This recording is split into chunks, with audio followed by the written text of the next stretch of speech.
اعوذ باللہ من الشیطان الرجیم بسم اللہ الرحمن الرحیم۔ محترم ناظرین السلام علیکم۔ بی بی فاطمہ زہرا سلام اللہ علیہ رسول اسلام صلی اللہ علیہ وسلم کے بعد 28 صفر 11 ہجری کو رسول اسلام کا انتقال ہوا۔ آپ وسلم کے انتقال کے بعد آپ وسلم کے اہل بیت پر مصائب و آلام کے پہاڑ ٹوٹ پڑے اور آپ اس درجہ متعزی ہوئیں کہ اپنی کشتی حیات 75 دن سے زیادہ نہ کھینچ سکیں۔ آپ کے سر پر پٹی بندھی رہا کرتی تھی۔ آپ شب و روز گریہ وزاری فرمایا کرتی تھیں۔ آپ کے لیے سرور کائنات کے فاتحی کا صدمہ کیا کم تھا کہ اس پر متضاد یہ کہ دنیا داروں نے عامہ جگہ عالم بنا دیا۔ ہونا یہ چاہیے تھا کہ باپ کے انتقال کے بعد کفن و دفن کی مصیبت سے دکھ درد کی ماری بیٹی کو بے نیاز کر دیا جاتا اور سارا نظام میت سنبھال کر اس فریضے تدفین و تکفین کو بحسن طریق انجام دیا جاتا، لیکن افسوس اس کے برعکس دنیا والوں نے رسول اللہ صلی اللہ علیہ وسلم کی میت یوں ہی گھر میں چھوڑ دی اور خدا اور رسول صلی اللہ علیہ وسلم کے منشا کے خلاف اپنی حکومت کی بنیاد قائم کرنے کے لیے سقیفہ بنی سعدہ چلے گئے۔ رسول اللہ صلی اللہ علیہ وسلم کی میت پڑی رہی۔ بالآخر آل محمد صلی اللہ علیہ وسلم اور دیگر چند ماننے والوں نے اس فریضے کو ادا کیا۔ یہ واقعہ بلانے کے قابل نہیں، جبکہ حضرت ابو بکر خلیفہ بن کر عمر خلیفہ بن کر واپس لوٹے تو سرور کائنات صلی اللہ علیہ وسلم کی لاش مطہر سپرد خاک کی جا چکی تھی۔ ان حضرات نے اس طرف توجہ نہ کی اور کسی ملال کا اظہار نہ کیا اور سب سے پہلے جس چیز کی کوشش شروع کی وہ حضرت علی علیہ السلام سے بیعت لینے کی تھی۔ یہ لوگ جو کہ خلافت منصوبہ کے مقابل سقیفائی خلافت کو تسلیم نہ کرتے تھے، لہٰذا خانہ فاطمہ میں گوشہ نشین ہو گئے۔ اس پر حضرت عمر آگ اور لکڑیاں لے کر آئے اور کہا گھر سے نکلو ورنہ ہم آگ لگا دیں گے۔ یہ سن کر فاطمہ دروازہ کے قریب آئیں اور فرمایا کہ اس گھر میں رسول اللہ صلی اللہ علیہ وسلم کے نواسے حسنین بھی موجود ہیں، کہا ہونے دیجیے۔ اس کے بعد برابر شور و غل ہوتا رہا اور علی علیہ السلام کو گھر سے باہر نکالنے کا مطالبہ ہوتا رہا، مگر علی نہ نکلے۔ فاطمہ گھر کو آگ لگا دی گئی۔ جب شعلے بلند ہونے لگے تو فاطمہ دوڑ کر دروازہ کے قریب آئیں۔ ارے میرے باپ کا کفن بھی میلا نہ ہونے پایا کہ یہ تم کیا کر رہے ہو؟ یہ سن کر فاطمہ کے اوپر دروازہ گرا دیا گیا، جس کے باعث معصومہ کے شکم پر ضرب لگی اور فاطمہ کے بدن میں محسن نامی بچہ شہید ہو گیا۔ بی بی فاطمہ زہرا سلام اللہ علیہ اسی ضرب حضرت عمر سے رحلت کر گئیں۔ ملاحظہ ہو معرج النبوت رکن 4 باب۔ اس کے بعد یہ لوگ حضرت فاطمہ کے گھر میں درانہ داخل ہو گئے اور علی کو گرفتار کر کے ان کے گلے میں رسی باندھی اور لے کر دربار خلافت میں پہنچے اور کہا کہ بیعت کرو ورنہ خدا کی قسم تمہاری گردن مار دیں گے۔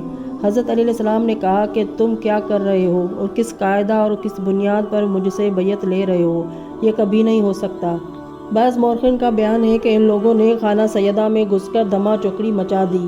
بالآخر فاطمہ بنت رسول صلی اللہ علیہ وسلم سینے خانہ میں نکل آئیں اور کہنے لگیں خدا کی قسم گھر سے نکل جاؤ ورنہ میں اپنے سر کے بال کھول دوں گی اور خدا کی بارگاہ میں سخت فریاد کروں گی۔ ایک روایت میں ہے کہ جب حضرت علی علیہ السلام کو گرفتار کر کے لے جایا جا رہا تھا تو حضرت فاطمہ بنت رسول صلی اللہ علیہ وسلم نے فریاد کرتے ہوئے کہا تھا ابو الحسن کو چھوڑ دو ورنہ اپنے سر کے بال کھول دوں گی۔ تبریسی کہتے ہیں کہ اس کہنے پر مسجد نبوی کی دیوار قد آمد بلند ہو گئی تھی۔ اس کے بعد حضرت فاطمہ زہرا سلام اللہ علیہ کو اطلاع ملی کہ آپ کی وہ جائیداد جس کا نام فدق تھا، جو بحکم خدا بدست رسول صلی اللہ علیہ وسلم ہاتھ آئی تھی اور جس کی آمدنی فقراء و مساکین پر ہمیشہ سے خرچ ہوتی آئی، جس کا محل وقوع مدینہ منورہ سے شمال کی طرف 200 میل ہے، پر خلیفہ وقت نے قبضہ کر لیا ہے۔ یہ معلوم کر کے آپ حد درجہ غضبناک ہوئیں۔ بخاری میں ہے کہ اور یہ معلوم کر کے زیادہ رنجیدہ ہوئیں کہ ایک فرضی حدیث غضب فدق کے جواز میں گھڑ لی ہے۔ الغرض آپ نے دربار خلافت میں اپنا مطالبہ پیش کیا اور انکار حبہ پر بطور ثبوت حضرت علی علیہ السلام، حضرت امام حسن مجتبیٰ علیہ السلام، امام حسین علیہ السلام، ایمن اور ربیعہ کو گواہی میں پیش کیا، لیکن سب کی گواہیاں مسترد کر دی گئیں اور کہا گیا کہ علی شوہر ہے، حسنین فرزند ہے، ایمن وغیرہ کنیز و غلام ہیں، ان کی گواہی نہیں مانی جا سکتی۔ ایک روایت میں ہے کہ بنابر حضرت ابو بکر نے حبہ کا تصدیق نامہ لکھ کر فاطمہ کو دے دیا۔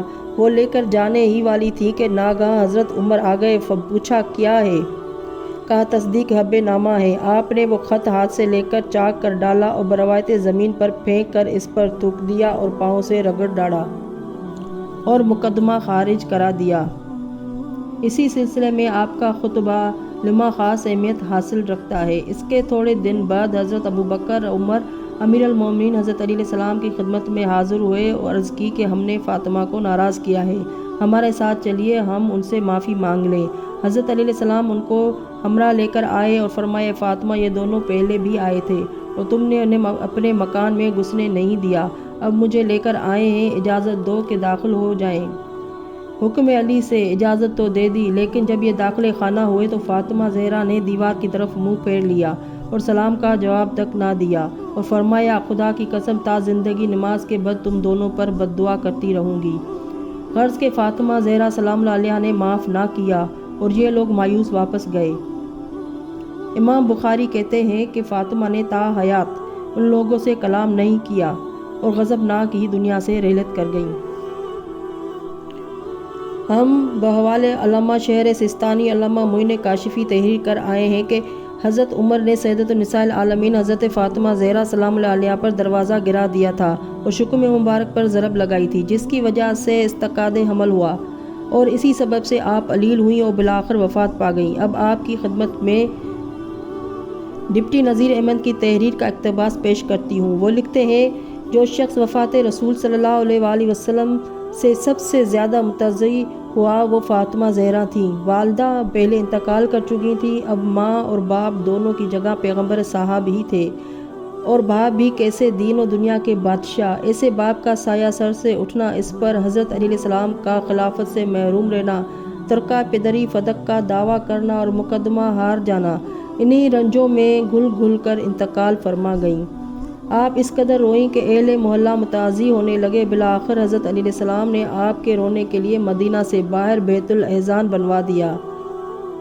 حالات سے متاثر ہو کر حضرت سیدہ نے اپنے والد بزرگوار کا جو مرثیہ کہا ہے، اس کا ایک شعر یہ ہے: ابا جان آپ کے بعد مجھ پر ایسی مصیبتیں پڑیں کہ اگر دنوں پر پڑتی تو مثل شب کے تاریک ہو جاتے۔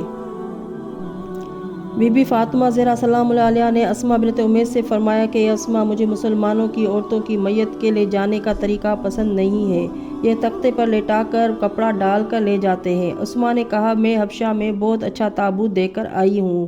فرمایا، اس کی نقل بنا دو۔ اسماء نے تابوت بانس کی کمچیوں سے تیار کیا۔ فاطمہ خوش ہو گئیں۔ اس کے بعد آپ نے حضرت علی علیہ السلام کو بلایا اور وصیت کی، اور آپ نے کہا کہ مجھے خود غسل دینا، کفن پہنانا، میرا جنازہ رات کو اٹھانا، جن لوگوں نے مجھے ستایا ہے ان کو میرے جنازے میں شریک نہ ہونے دینا، میرے بعد شادی کرنا تو ایک رات میرے بچوں کے پاس اور ایک رات اپنی بیوی کے پاس گزارنا۔